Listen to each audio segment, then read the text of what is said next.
The morning sun had barely risen over Buckingham Palace when James Crawford adjusted his crisp uniform and took his position outside the Queen Consort's private chambers. He had been serving as a royal guard for 15 years, and nothing in his career had prepared him for what was about to happen on this ordinary Tuesday morning. James was not just any guard. He had earned the trust of the royal household through years of dedicated service, discretion, and an almost perfect record. His colleagues often joked that he could stand still for hours without moving a muscle. But behind that stoic exterior was a man who observed everything and forgot nothing. The palace was unusually quiet that morning. Most of the staff were occupied with preparations for an upcoming state dinner, and the usual bustling energy had shifted to the East Wing. Queen Camilla had left early for a charity engagement in Surrey, and James had been assigned to maintain security in her absence. Around mid-morning, Lady Catherine Morrison, the Queen's senior lady-in-waiting, approached James with an urgent expression on her face. She was a woman in her late 50s with silver hair pulled back in an elegant bun and a manner that commanded respect without demanding it. "Crawford," she said, slightly out of breath, "we have a situation. The Queen's dresser has called from Surrey. Her Majesty needs her sapphire brooch for the afternoon event, and it's apparently in her private dressing room. I've been asked to retrieve it, but I need you to accompany me as protocol requires." James nodded professionally. He knew the rules well. No one, not even the most trusted staff members, entered the royal private quarters alone. There always had to be a witness, someone to ensure that everything was done properly and that the privacy and security of the royal family remained intact. They walked through the corridor together, their footsteps echoing softly on the polished marble floors. The walls were lined with portraits of previous monarchs, their painted eyes seeming to follow every movement. James had walked these halls countless times, but he never lost his sense of awe at the history contained within these walls. Lady Morrison produced a key from her pocket and unlocked the heavy oak door that led to the Queen Consort's private suite. The room beyond was elegant but surprisingly personal. Unlike the grand staterooms that tourists imagined, this was a space where a real person lived, with photographs on the side tables, books stacked on a reading chair, and a faint scent of lavender in the air. "The brooch should be in her dressing room," Lady Morrison said, moving toward an adjoining door. She mentioned it was in the smaller jewelry case, the burgundy one. James followed at a respectful distance, his eyes automatically scanning the room as he had been trained to do. The dressing room was larger than he expected, with floor-to-ceiling wardrobes lining 3 walls and a central island containing dozens of shallow drawers for accessories and jewelry. Lady Morrison began searching through the jewelry cases, her brow furrowed in concentration. "It should be here," she muttered, opening one case after another. She was quite specific about the burgundy case. James stood by the doorway, maintaining his professional stance, but his attention was caught by something unusual. One of the wardrobe doors at the far end of the room was slightly ajar, which was odd. The royal household staff were meticulous about ensuring everything was perfectly in place. "An open door would never be left like that, Lady Morrison," he said quietly. "That wardrobe door appears to be open." She looked up from her search, following his gaze. "Oh, that's strange. Could you close it, please? We can't leave things in disarray." James walked over to the wardrobe, reaching out to push the door closed. But as he did, something inside caught his eye. There was an unusual glow, a shimmer of gold and cream that seemed almost to radiate light. His hand paused on the door handle. "Lady Morrison, I think you should see this." The tone in his voice made her abandon her search immediately. She crossed the room and stood beside him as he carefully pulled the door fully open. Both of them stood in stunned silence at what they saw. Hanging inside the wardrobe, protected by a muslin cover that had partially slipped down, was what appeared to be an elaborate ceremonial robe. But this was no ordinary garment. The fabric seemed to glow even in the dim light of the dressing room, and the craftsmanship was extraordinary. Gold embroidery covered almost every inch of the cream-colored fabric, creating intricate patterns that looked like they had been stitched by angels. "Good heavens," Lady Morrison whispered. "Is that what I think it is?" James, who had witnessed many royal ceremonies during his career, recognized certain elements. The style of the embroidery, the symbols woven into the design, the sheer weight of the fabric suggested this was something created for the most important of occasions. Lady Morrison reached out with trembling hands and gently lifted a portion of the fabric. The weight was substantial, and as she moved it, they could see more details. Tiny jewels were sewn into some of the embroidered patterns, catching the light and throwing small rainbows across the walls of the dressing room. "Crawford, I don't think this is just any ceremonial robe," she said, her voice barely above a whisper. "Look at these symbols. The royal cipher, the emblems of the Commonwealth realms, this level of detail, this kind of craftsmanship." James leaned closer, being careful not to touch the fabric. His years of service had taught him to recognize significance, and everything about this garment screamed importance. The gold thread was genuine, not imitation. The jewels, though small, appeared to be real gemstones. The embroidery depicted scenes from British history, monarchs of the past, symbols of continuity and tradition. "Could this be for the coronation?" James asked, though he already suspected the answer. Lady Morrison's hand went to her mouth. "The king's coronation was over a year ago. The queen consort was crowned alongside him. But the robes worn during that ceremony were different. I was there, I saw them clearly. This is something else entirely." They both stood staring at the robe, their minds racing with possibilities.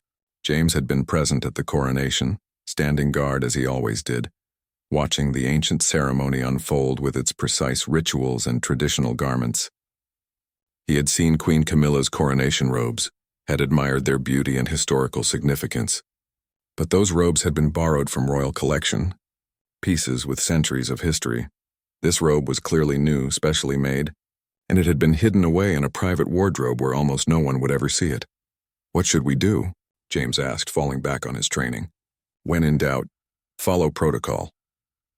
Lady Morrison carefully replaced the muslin cover over the robe, her hand still shaking slightly. "We don't touch anything else. We find the brooch, complete our task, and then I need to make some very discreet inquiries. This discovery needs to be handled with the utmost sensitivity." She returned to searching for the sapphire brooch, eventually finding it in a case they had overlooked in their shock. But both of them kept glancing back at the wardrobe, their minds full of questions that neither dared to speak aloud in that moment. As they prepared to leave the dressing room, James took one final look at the wardrobe. The door was now properly closed, the secret once again hidden from view. But the image of that magnificent robe was burned into his memory, and he knew that this discovery would lead to revelations that would surprise everyone in the royal household.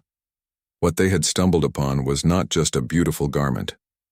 It was evidence of plans being made in secret, preparations for something significant that had been kept hidden from public view.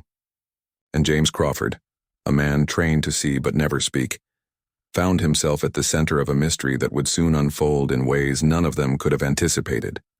Lady Morrison and James returned to the corridor, the sapphire brooch secured in a velvet pouch. They walked in silence, both processing what they had just witnessed. The weight of their discovery hung between them like an unspoken oath. "Crawford," Lady Morrison finally said as they reached the main hallway, "what we saw in there stays between us until I can speak with the appropriate people. Do you understand?" "Of course, Lady Morrison. I would never discuss what I observed during my duties." She nodded, satisfied. James had proven his discretion many times over the years. If anyone could be trusted with a secret of this magnitude, it was him. After Lady Morrison departed to arrange the brooch's delivery to Surrey, James returned to his post. But his mind was far from the quiet corridor where he stood. He replayed every detail of the robe in his memory, the way the gold thread caught the light, the weight of the fabric, the symbols that told stories of British history and Commonwealth unity. He had been present at King Charles's coronation ceremony. He remembered the ancient rituals, the sacred oils, the crown being placed upon the monarch's head. He had seen Queen Camilla crowned as queen consort, wearing robes that had been used in previous coronations, garments heavy with history and tradition. But what they had found today was something different. This robe was new, created specifically for someone, hidden away where curious eyes would never see it. The question that troubled James was simple but profound. Why would there be a new coronation robe when the coronation had already happened? His thoughts were interrupted by the arrival of Thomas Bennet, another senior guard who had been with the royal household even longer than James. Thomas was nearing retirement, a man who had served 3 monarchs and knew the palace better than anyone. "You look troubled." "Crawford," Thomas observed, his weathered face creasing with concern. Everything all right? James hesitated. He could not share what he had seen, but Thomas was wise and might offer perspective without needing specific details. Thomas, have you ever stumbled upon something during your duties that you did not understand? Something that seemed significant but made no sense? Thomas chuckled quietly. More times than I can count, lad. This palace has layers of secrets, traditions within traditions. Sometimes things happen that we guards are not meant to understand. We just need to do our duty and trust that those above us know what they are doing. But what if what you discovered suggested something important was being planned? Something that no one was talking about? The older guard's expression became more serious. Then you keep your mouth shut and your eyes open. You maintain your post, you do your duty, and you let events unfold as they will. The royal family has their reasons for everything, reasons that go deeper than we can imagine. Our job is not to question or understand. Our job is to protect and serve. James nodded, taking comfort in Thomas's steady wisdom. The old guard was right, of course, but the mystery of the robe continued to gnaw at him throughout the day. Later that afternoon, James noticed unusual activity in the palace. Several people he did not recognize arrived in unmarked cars, dressed in business attire rather than the formal wear typical of royal appointments. They were escorted not to the public rooms where most meetings occurred, but to the private offices where sensitive matters were discussed. One of the visitors was a woman carrying a large portfolio case, the kind fashion designers use to transport sketches and fabric samples. Another was a man with a camera and what appeared to be professional lighting equipment folded up in a bag. They moved through the palace with the quiet efficiency of people on an important mission. James watched them pass, maintaining his expressionless guard's face, but his curiosity intensified. Were these people connected to the robe? Had his and Lady Morrison's discovery somehow triggered this activity? Or had these meetings been planned all along? By evening, when his shift was ending, James saw Lady Morrison again. She looked flustered, her usual composed demeanor slightly cracked. She caught his eye as she passed and gave him the briefest of nods, a signal that said more than words could. She knew something now, something important. James changed out of his uniform in the guards' quarters, his mind still churning. As he prepared to leave for the day, he found a note slipped into his locker. It was written in Lady Morrison's elegant handwriting and contained just a few words. Tomorrow, 10 a.m., Blue Drawing Room. Your presence requested. His heart rate quickened. The Blue Drawing Room was not a place where guards were typically summoned. It was a semi-private space where important but not quite official business was conducted. Whatever Lady Morrison had learned, whatever this was about, he was going to be brought into the circle. That evening at home, James could barely focus on anything. His wife Sarah noticed his distraction during dinner. You are somewhere else tonight, she said gently. Rough day at work? James managed to smile. Sarah knew he could never discuss specific details of his work, and she had long ago accepted that there would be parts of his life she could never know about. Just something unusual happened. Nothing dangerous, just puzzling. Well, whatever it is, I know you will handle it properly. You always do. Her faith in him was touching, but James felt the weight of the secret he carried. He lay awake that night, watching shadows move across the ceiling, wondering what tomorrow would bring. The next morning, James arrived at the palace early. He wore his dress uniform, sensing that this meeting required the highest level of formality. At precisely 10 o'clock, he made his way to the Blue Drawing Room. Lady Morrison was already there, along with two other people. One was Sir Marcus Pemberton, the master of the household, a distinguished gentleman in his 60s who oversaw all the domestic operations of the royal residences. The other was a woman James did not recognize, perhaps in her 40s, with sharp, intelligent eyes and an air of authority.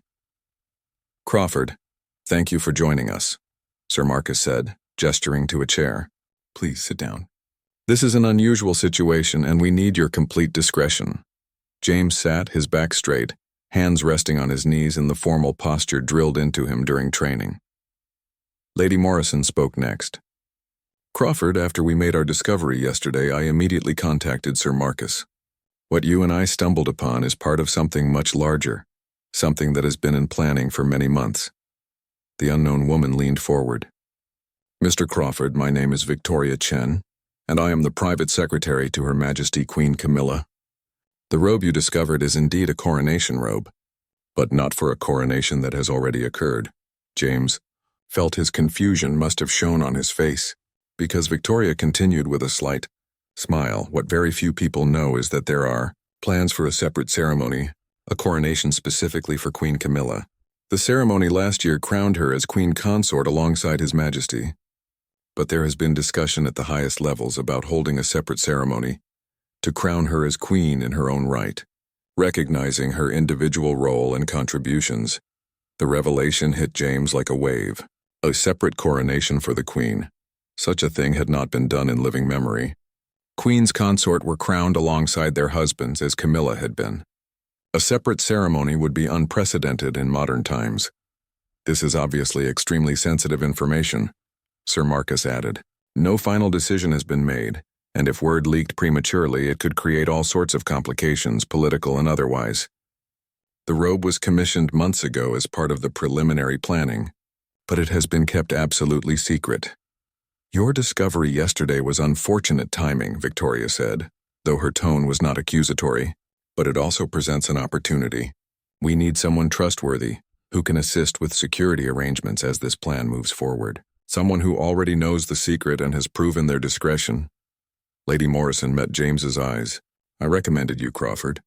If you are willing, you would become part of a very small group of people working on what might become one of the most significant royal events in modern history.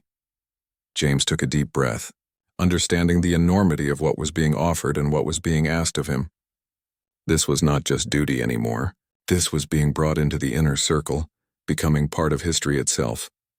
I am honored, he said simply, and I accept. The meeting continued for another hour as they explained more details, though many aspects remained uncertain. Plans were still being developed, public opinion was being carefully gauged, and political considerations were being weighed. But the wheels were in motion, and James Crawford was now part of something extraordinary.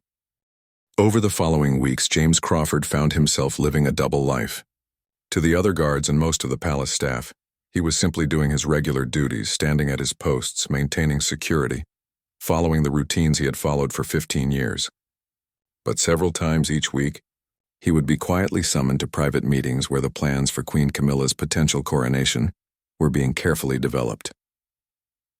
The group working on the project was remarkably small. Besides James, Lady Morrison, Sir Marcus, and Victoria Chen, there were only a handful of others who knew the full scope of what was being planned. There was Edmund Fraser, the royal historian who was researching precedents and advising on ceremony protocols. There was Natasha Volkov, the designer who had created the magnificent robe, working in complete secrecy from her studio in Mayfair. And there was Father Michael Thornton, a senior Church of England official who would be crucial if the religious aspects of a coronation were to be properly handled. Their meetings took place in different locations around the palace, never in the same room twice in a row. This was partly for security, but also to avoid establishing any pattern that curious staff members might notice. Sometimes they met in the blue drawing room, other times in a small office tucked away in the administrative wing, and once in the Queen's private library after hours. During one of these meetings, Edmund Fraser shared his research findings. The elderly historian, with his thick glasses and ink-stained fingers, had been poring through centuries of royal records. The precedent is actually stronger than we initially thought, he explained, spreading documents across the table. While it is true that queens consort are traditionally crowned alongside their husbands, there have been separate ceremonies in the past. Queen Alexandra, wife of Edward VII, had elements of her coronation performed separately due to her husband's emergency appendix surgery. And if we look further back to medieval times, there are several instances of queens being crowned in separate ceremonies. Victoria Chen took notes rapidly. This is helpful, Edmund. The historical legitimacy strengthens the case considerably. There is more, Edmund continued, clearly excited by his discoveries. The role of queen consort has evolved significantly over the centuries. In the modern era, with Queen Camilla taking on hundreds of patronages, conducting state visits, and essentially functioning as a monarch in many respects, there's a strong argument that a separate coronation would simply be recognizing the reality of her position. James listened carefully to these discussions, fascinated by the complexity of what seemed like a simple question. Could the Queen have her own coronation? The answer, it turned out, involved history, politics, public opinion, church doctrine, and constitutional considerations that layered upon each other in intricate ways. Natasha Volkov attended one of the meetings to present her complete vision for the coronation robe and other ceremonial garments. She arrived carrying large boards with sketches and fabric samples, her artistic passion evident in every gesture. "The robe you discovered is only part of the ensemble," she explained, revealing her designs. "There would also be a mantle, a surcoat, and several other pieces, each representing different aspects of the Queen's role in the Commonwealth she serves." The sketches were breathtaking. Each garment told a story through its embroidery and design. One piece featured flowers from every Commonwealth nation, stitched in precise botanical detail. Another incorporated symbols of the Queen's various patronages, from literacy charities to animal welfare organizations. "The message we are sending through these garments," Natasha said, her accent carrying traces of her Russian heritage, "is that this is not just ceremony for ceremony's sake. This is about recognizing a life of service, about acknowledging the Queen's individual contribution to the nation and the Commonwealth."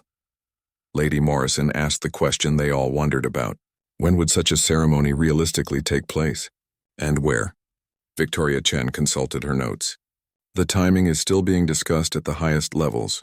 It would need to be far enough from the King's coronation to feel distinct, but not so far that the momentum is lost. We are looking at perhaps 18 months from now, which would make it spring of the year after next." "And the location?" Sir Marcus inquired. "Westminster Abbey is the traditional venue, of course, but there have been suggestions that a different location might emphasize the unique nature of this ceremony. St. Paul's Cathedral has been mentioned, as has Windsor Castle's St. George's Chapel." James found himself speaking up, something he rarely did in these meetings. "Would the public support this? I mean, no disrespect, but there was considerable expense for the King's coronation. Would people understand why another ceremony is necessary?" Victoria looked at him with approval. "That is exactly the right question, Crawford, and it is one we are taking very seriously.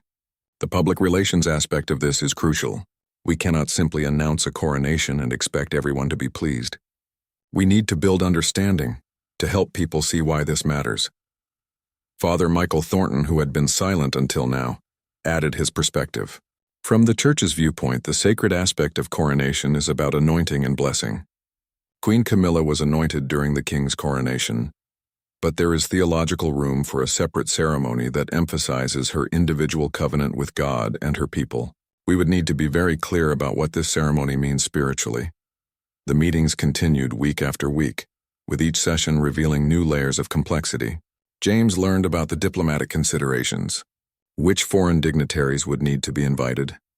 How would this be explained to Commonwealth nations that had their own complicated relationships with the monarchy? What message would this send about the role of royal women in the modern age? He learned about the financial planning. While the ceremony would be grand, there was acute awareness that it needed to be more modest than the King's coronation. The budget was being carefully managed, with plans to involve public contributions and corporate sponsorships in ways that the King's coronation had not.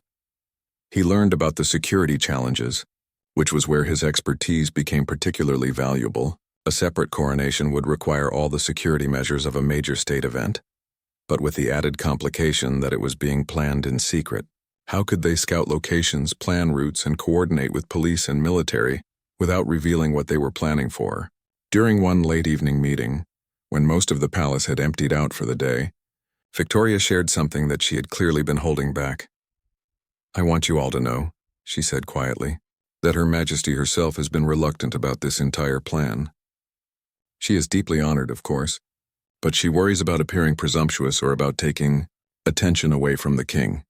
It has taken considerable persuasion from His Majesty himself to get her to even consider it." This revelation changed something for James.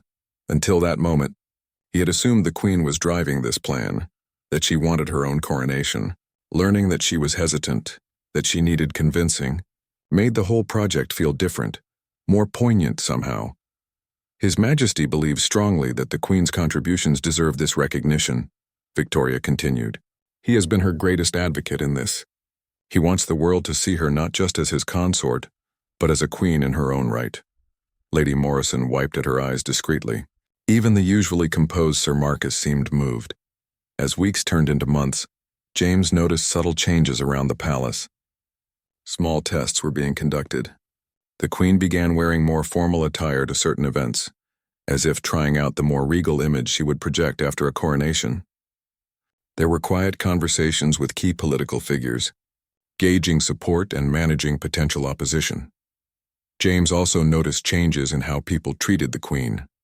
Those who knew about the possible coronation began addressing her with slightly more deference, as if acknowledging the transformation that might be coming. The Queen herself seemed to grow into the idea gradually, her public confidence increasing, her speeches taking on new depth. One afternoon, James was surprised to be summoned to a private audience with Queen Camilla herself. He had been in her presence many times, of course, but always as part of his security duties, never one-on-one. She received him in her sitting room, a comfortable space filled with family photographs and personal touches that made it feel like a home rather than a palace. "Mr. Crawford," she said warmly, gesturing for him to sit. "I understand you are the young man who discovered my secret wardrobe." James felt his face flush. "Your Majesty, I apologize for the intrusion." "We were simply looking for your brooch," she laughed gently. "There is nothing to apologize for. In fact, I wanted to thank you. Your discretion has been exemplary, and I understand you have been helping with the planning. It is my honor to serve your Majesty." She studied him for a moment, her expression thoughtful. "Tell me honestly, Mr. Crawford, do you think this coronation idea is foolish? An old woman wanting more attention than she deserves?" The directness of the question startled him, but he answered truthfully. "Your Majesty, I think it recognizes what everyone who works in this palace already knows. You are not just the king's wife. You are a queen who serves this nation, and the secret could not stay hidden forever, and the planning team knew it. The question was not whether news would leak, but when and how. They needed to control the narrative, to announce the coronation plans on their own terms, rather than having them exposed by an investigative journalist or palace insider. The decision was made in a tense meeting on a rainy November afternoon. All the key players were present, including some new faces that James had not seen before. There were political advisors from Downing Street, communications experts from the Royal Press Office, and even a polling specialist who had been quietly gauging public opinion. "The numbers are actually quite favorable," the polling specialist explained, clicking through slides on a laptop. "When we asked people hypothetically about a separate ceremony to crown Queen Camilla, 58% said they would support it, especially when we framed it as recognizing her years of service and charitable work." "That is higher than I expected," Sir Marcus admitted. "But what about the concerns over cost? That is where we need to be strategic. If we emphasize that this will be a smaller, more intimate ceremony compared to the king's coronation, and if we are transparent about the budget from the start, we can mitigate most of the criticism." Victoria Chen looked around the room. "So we are agreed? We move forward with a formal announcement next month?" There were nods around the table, though James could see the nervousness in people's expressions. This was the moment of commitment, the point of no return. "There is one more thing," Edmund Fraser said, his historian's perspective cutting through the practical considerations. "We need to give this ceremony a name that distinguishes it from the king's coronation.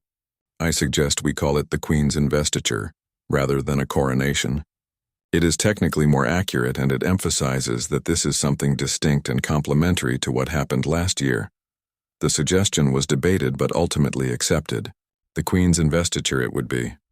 Over the next few weeks, preparations for the announcement intensified. Press releases were drafted and redrafted. Interviews were arranged. Key political and religious figures were briefed. The announcement would come from Buckingham Palace, but it would be coordinated with statements from the Prime Minister's office and the Archbishop of Canterbury to show broad support. James found himself busier than ever. His role had expanded beyond just attending planning meetings. He was now coordinating with other security personnel who needed to be brought into the secret, managing the delicate task of expanding the circle of knowledge without letting the information leak prematurely. One evening, while doing his final rounds before going home, James encountered Thomas Bennet in one of the quiet corridors. The old guard was also finishing his shift, looking tired but content as he always did near the end of a day. "You have been very busy lately, Crawford," Thomas observed. "Important matters keeping you occupied?" James hesitated. Thomas would know soon enough, but he still could not share details. Something significant is being planned. That is all I can say for now, Thomas smiled knowingly. I have been around long enough to recognize when big changes are coming. The palace feels different, like it did before major announcements in the past. Whatever it is, I trust you are handling it well. I hope so. Sometimes I wonder if I am out of my depth. The older guard put a hand on James's shoulder. You know what I have learned in 40 years of service? None of us is ever fully prepared for the important moments. We just do our best, trust our training, and have faith that we are serving something larger than ourselves. The wisdom of those words stayed with James in the days that followed. As the announcement date approached, the tension in the planning meetings became almost palpable. Every detail was scrutinized, every possible reaction anticipated. Finally, on a cold December morning, the announcement was made. At precisely 10 o'clock, Buckingham Palace released a statement that had been months in the making. His Majesty the King and Her Majesty, the Queen, are pleased to announce plans for a special ceremony to recognize the Queen's service to the nation and Commonwealth. The Queen's investiture, to be held at Westminster Abbey in the spring of next year, will celebrate Her Majesty's dedication to duty and her role in supporting the King and serving the British people. This ceremony will be distinct from last year's coronation and will focus specifically on the Queen's individual contributions and patronages. The statement went on to provide details about timing, scale, and the historical precedents that supported such a ceremony. It emphasized that this would be a more intimate event than the King's coronation, with careful attention to costs and public involvement.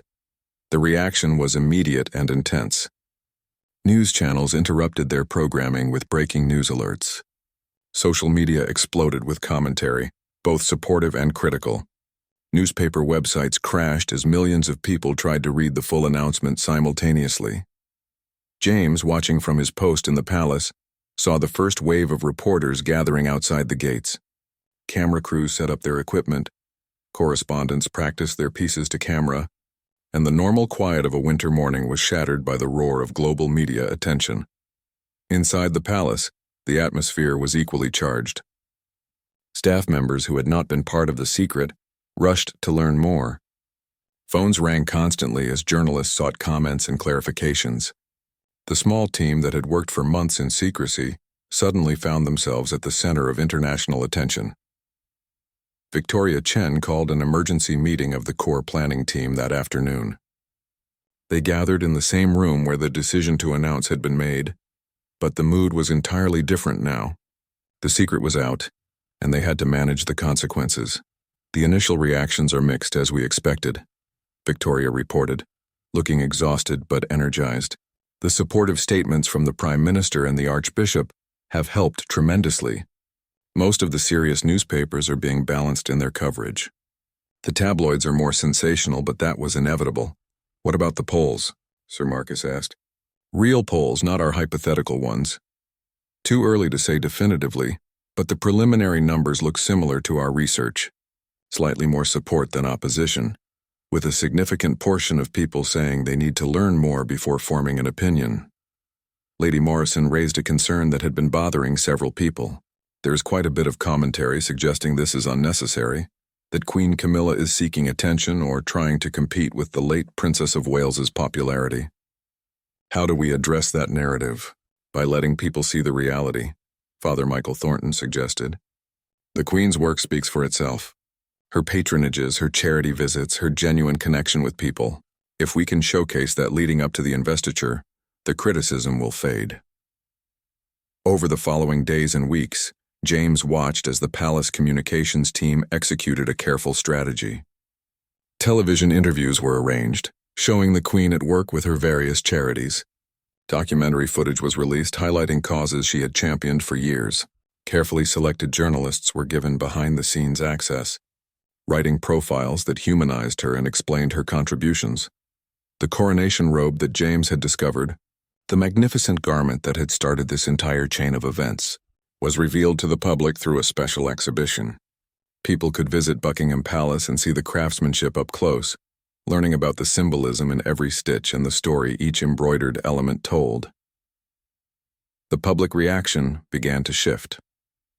People who had been skeptical started to see the investiture not as an ego trip, but as a recognition of service. The careful framing of the ceremony as smaller and more focused than the king's coronation helped address concerns about cost. The historic context that Edmund Fraser had researched so thoroughly gave the event legitimacy. But not everyone was convinced. There were protests outside the palace, though they were relatively small.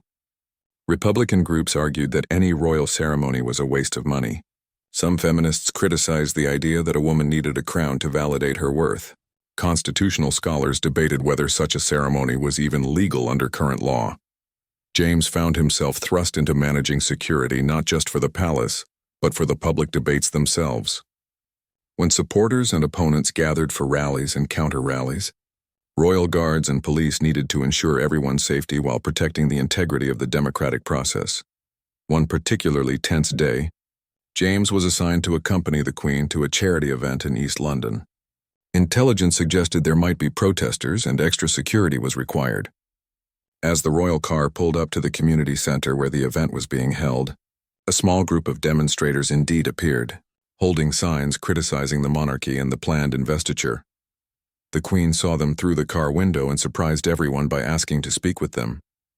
Against the advice of her security team, but with James staying close by her side, she walked over to the protest group. "I understand you have concerns about the investiture," she said calmly to the surprised protesters. "I share some of those concerns myself. The last thing I want is for this to be seen as self-aggrandizing or wasteful. Would you be willing to share your specific objections with me?" The protest. As winter gave way to spring, the preparations for the Queen's investiture intensified.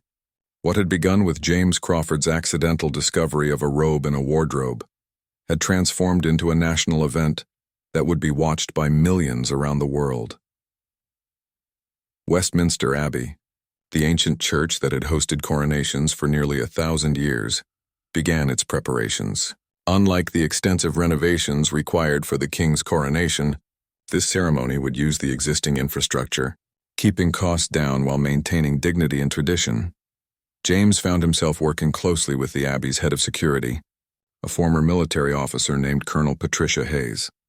Together, they mapped out every possible scenario, planned for every contingency. The ceremony would be smaller than the king's coronation, with around 2,000 guests instead of 8,000, but that did not make the security challenges any less complex. "The threat assessment is actually higher than it was for the king," Colonel Hayes explained during one of their planning sessions.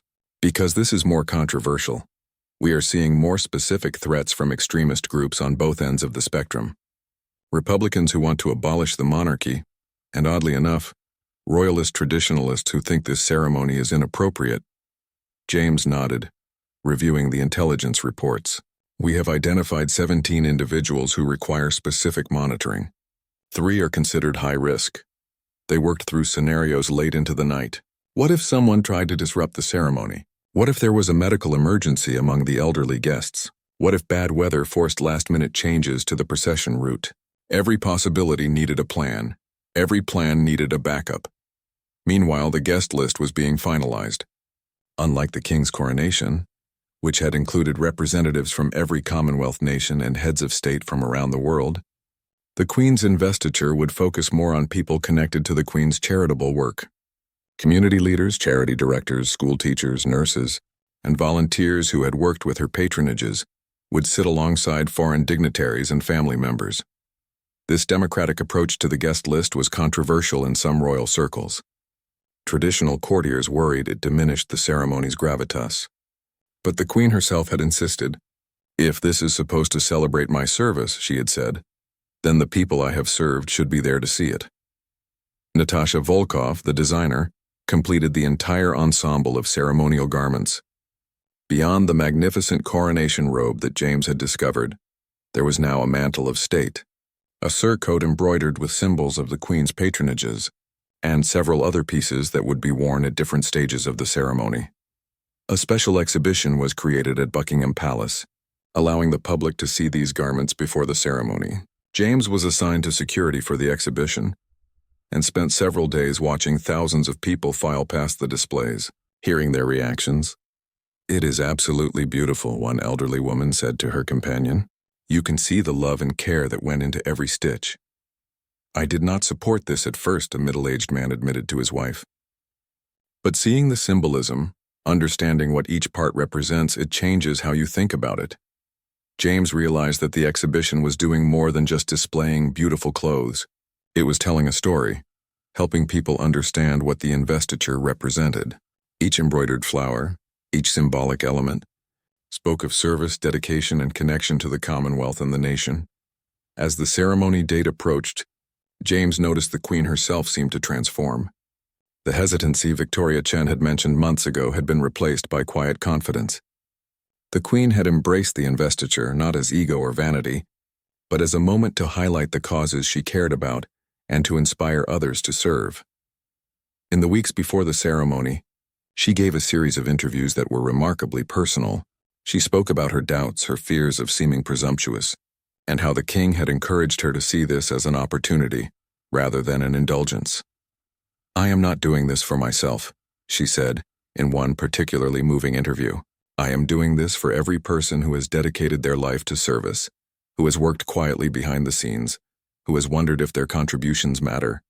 This ceremony says that service matters, that dedication counts, that years of showing up and doing the work deserve recognition." The interview resonated deeply. Teachers shared it on social media, saying this is how they felt about their profession.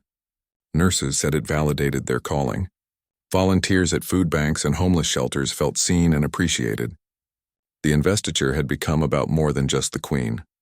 It had become a celebration of service itself. 3 days before the ceremony, there was a security scare that tested everything James and Colonel Hayes had planned.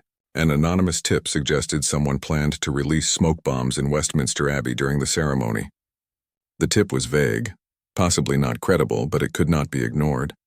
James coordinated an immediate security sweep of the Abbey. Sniffer dogs were brought in. Every inch of the ancient building was searched. The guest list was reviewed again, looking for anyone who might pose a threat. Additional undercover security personnel were assigned to mingle with the crowds outside. The tip turned out to be a hoax, designed to disrupt preparations and create panic. But the response demonstrated that the security team was ready for anything. James felt exhausted but confident. They had done everything possible to ensure the ceremony would be safe. The night before the investiture, James had trouble sleeping. He lay in bed next to Sarah, who was breathing quietly in the darkness, and thought about the journey that had brought him to this moment. A simple task to retrieve a brooch had led to a discovery that had changed his life and, in a small way, had contributed to an event that would make history. "Are you nervous about tomorrow?" Sarah asked softly, surprising him. He had thought she was asleep. "Yes," he admitted. "Everything we have planned for months comes down to a few hours. So much could go wrong. But you are prepared. You always are." She reached over and squeezed his hand. "I am proud of you, James. Even though you cannot tell me the details, I know you have been part of something important." The morning of the investiture dawned bright and clear, a perfect spring day that felt like a gift.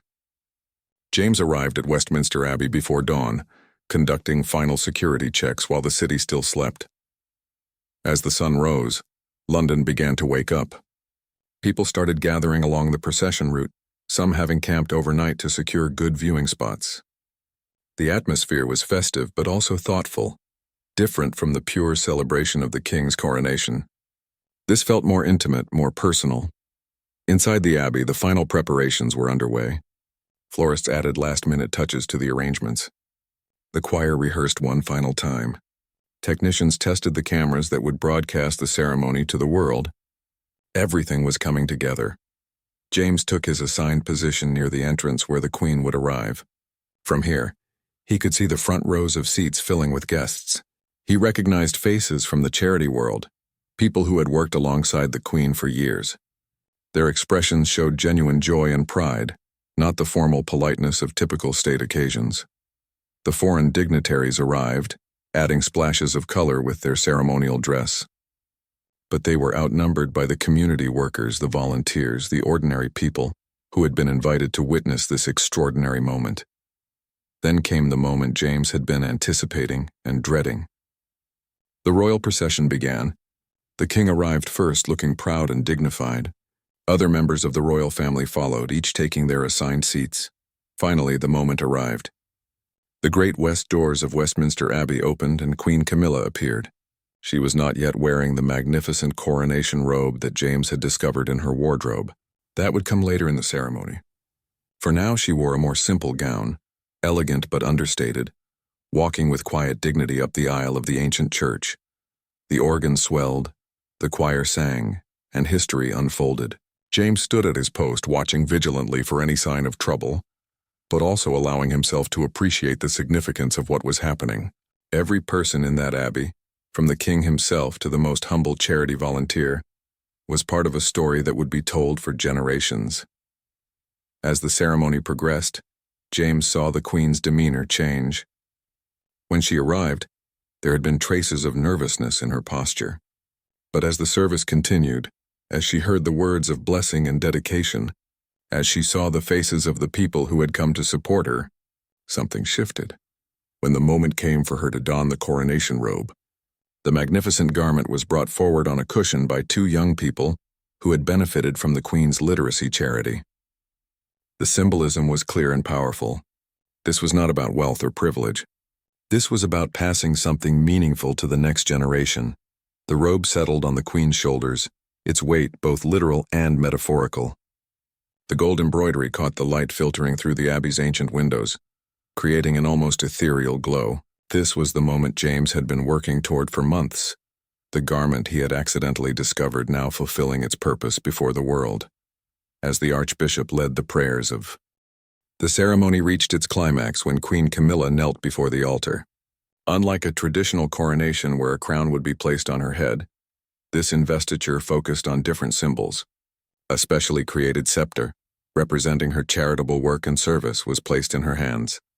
The Archbishop anointed her forehead with holy oil, the same sacred act that had been performed on monarchs for over 1,000 years. But the most powerful moment came next, something that had been carefully planned to distinguish this ceremony from any that came before. Representatives from each of the Queen's major patronages came forward, one by one, to speak briefly about her impact on their organizations and the people they served. A young woman who had learned to read through the Queen's literacy program spoke about how education had changed her life. An elderly veteran talked about the Queen's support for military families. A nurse described how the Queen's advocacy had helped improve healthcare funding. Each testimony was brief but deeply moving, painting a picture of genuine service and real impact. James, watching from his security post, felt his throat tighten with emotion. He had seen many royal ceremonies during his career, events of great pageantry and historical significance. But none had felt quite like this. This was not just about tradition or heredity. This was about recognizing that one person, through dedication and consistency, could make a real difference in the world.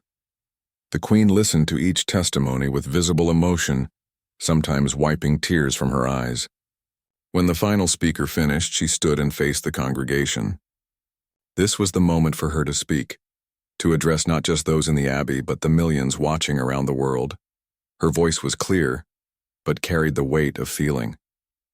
I stand before you today overwhelmed by the generosity of spirit shown by His Majesty, by the Church, and by all of you who have made this ceremony possible.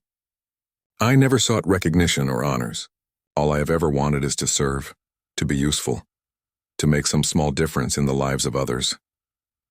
She paused, gathering her thoughts. But I have come to understand that this ceremony is not really about me. It is about all of us who choose to serve in whatever capacity we can. It is about the teachers who stay late to help struggling students, the nurses who hold the hands of the frightened, the volunteers who show up week after week to feed the hungry and shelter the homeless. This is for all of you. The Abbey was completely silent except for the Queen's voice. We live in times when service is often overlooked, when dedication can seem thankless. But I want you to know that your service matters. Every act of kindness, every moment of compassion, every hour you give to helping others creates ripples that spread further than you can imagine. You are the true heart of this nation and the Commonwealth. She looked around the Abbey, her gaze seeming to touch each person individually. I accept this honor not for myself, but on behalf of everyone who has ever chosen service over self-interest, who has put the needs of others before their own comfort. Wear these symbols of recognition not on your bodies but in your hearts, knowing that what you do matters, that who you are makes a difference. There was a moment of profound silence when she finished, and then the abbey erupted in applause, something rarely heard in such a sacred space during such a formal ceremony. But this was not a typical ceremony, and the rules had been gently bent to allow for genuine human emotion. The final blessing was pronounced, and the recessional began. Queen Camilla, now invested with the symbols of her office and the weight of recognition, processed out of the abbey. The magnificent coronation robe flowed behind her, but it was her face that people would remember. She was smiling, yes, but more than that, she was radiant with purpose and gratitude. Outside the abbey, the crowds were enormous. Unlike the concerns that had existed months earlier, public opinion had shifted dramatically. The careful groundwork, the transparent communication, and most importantly, the Queen's genuine nature had won people over. Even some who had initially opposed the investiture found themselves moved by what they had witnessed. James accompanied the Queen as part of her security detail during the carriage procession back to Buckingham Palace. The crowds cheered, waved flags, and held up signs of support. He saw people of all ages and backgrounds united in celebrating not just a queen, but the values she represented. Back at the palace, there was a reception for the guests who had attended the ceremony. James, as part of the security team, was present but in the background, watching as the Queen moved through the crowd, speaking with charity workers and community leaders, making each person feel valued and important. Lady Morrison found him near the end of the reception. She looked elegant but exhausted, the culmination of months of intense work showing in the lines around her eyes. "We did it, Crawford," she said quietly. "When you discovered that robe in the wardrobe, did you ever imagine it would lead to this?" James shook his head, smiling. "Never. I thought I was just helping find a brooch. I had no idea I was about to become part of history. You were more than part of it. You were essential to it. Your discretion, your dedication, your insights on security, all of it mattered." Later that evening, after the official events had concluded and most of the guests had departed, James was surprised to receive a summons to the Queen's private sitting room. He found her there, still wearing the ceremonial gown, though the heavy coronation robe had been carefully stored away. "Mr. Crawford," she said warmly, "I wanted to thank you personally. I understand that you were the one who discovered the robe that started all of this. Your Majesty, I was simply doing my duty." "Perhaps, but duty done well is never simple. You kept our secret, you contributed your expertise, and you helped make today possible. I am deeply grateful." She reached into a drawer and pulled out a small box. "This is for you. A personal gift. Not an official honor, just something to remember this day." Inside the box was a pair of gold cufflinks, each engraved with the date of the investiture and a small symbol representing service. They were beautiful, but more importantly, they were personal, chosen specifically for him. "I will treasure these, Your Majesty. Today was extraordinary. It was it not?" She smiled, and for a moment she was not a queen, but simply a woman who had accomplished something meaningful. "You know, I was so nervous about this entire thing. I worried people would see it as vanity or self-importance. But what I learned is that sometimes accepting recognition for our service helps others recognize the value of their own service. If my investiture inspires even one person to dedicate themselves to helping others, then it will have been worthwhile." When James finally left the palace that night, the London streets were still busy with people discussing the day's events. He took off his formal uniform in the guards' quarters and changed into civilian clothes, ready to go home to Sarah. Thomas Bennett was there, preparing to leave after his own shift. The old guard looked at James with knowing eyes. "So the big secret is finally revealed," Thomas said with a grin. "A queen's investiture. I had my guesses, but I must admit I did not see that coming." "It has been quite a journey," James admitted, "and now it is part of history.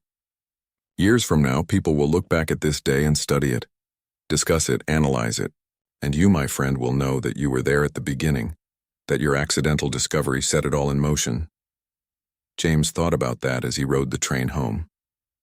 His discovery had been accidental, yes, but what had followed had been anything but accidental. It had been months of careful planning, dedicated work and commitment from dozens of people, all working toward a common goal. Sarah was waiting when he arrived home, eager to hear whatever details he could finally share. They sat together on their sofa, and he told her about finding the robe, about the months of secret meetings, about watching the ceremony come together, and about the Queen's words of thanks. "I am so proud of you," Sarah said, leaning against him. "Not just because you were part of something important, but because you are someone who takes every responsibility seriously, who serves with integrity." "I learned something today," James reflected. "I have spent my career standing guard, watching but not participating, protecting but not engaging. But this experience taught me that sometimes the person standing quietly in the background can play a crucial role in something significant. We do not always need to be at the center to make a difference." In the days and weeks that followed, the Queen's investiture was analyzed from every angle. Historians debated its significance. Constitutional scholars discussed its implications. Fashion experts wrote about the magnificent garments. But for most people, what they remembered was the feeling of the ceremony, the sense that something meaningful had happened. Public opinion polls showed overwhelming support for the event, far higher than the initial projections. More importantly, there was a measurable increase in volunteer work and charitable giving in the months that followed. The Queen's message about the importance of service had resonated, inspiring people to look for ways to contribute to their communities. For James Crawford, life returned to its normal rhythms. He continued his duties as a royal guard, standing at his posts, maintaining security, following protocols. But he carried with him the knowledge that he had been part of something